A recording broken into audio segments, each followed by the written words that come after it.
Entre els nuclis que conformen Sant Aniol de Finestres destaca la caseria de la Barroca, o Sobreroca, situat dalt de la serra que separa la vall de Llémena de la vall d'Hostoles.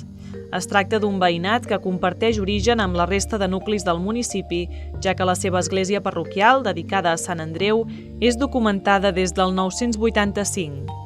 Molts segles després, el 1603, el nucli torna a aparèixer, però en aquest cas és citat com a la Barroca en un privilegi que Berenguer d'Om, baró de Sant Pau, concedia als seus habitants.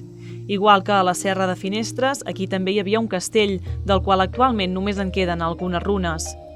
En canvi, sí que es conserva l'església parroquial de Sant Andreu, que es va construir al segle XVII. Es tracta d'un edifici d'una sola nau i absis rectangular. El campanar és de torre, amb teulada a dues aigües i obertures dobles que miren a llevant i a ponent. Aquesta església va ser bastida en pedra petita del país i entre els segles XVIII i XIX s'hi van realitzar diverses reformes.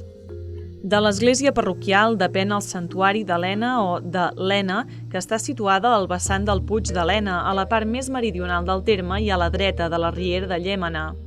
És un edifici romànic que ha estat bastant modificat d'una nau i un sol absis, amb campanar de paret i un porxo davant la porta que hi ha a la façana de ponent.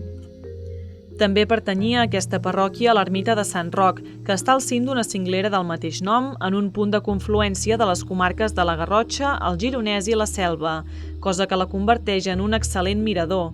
En aquest cas, l'ermita apareixia ja documentada des del 1447.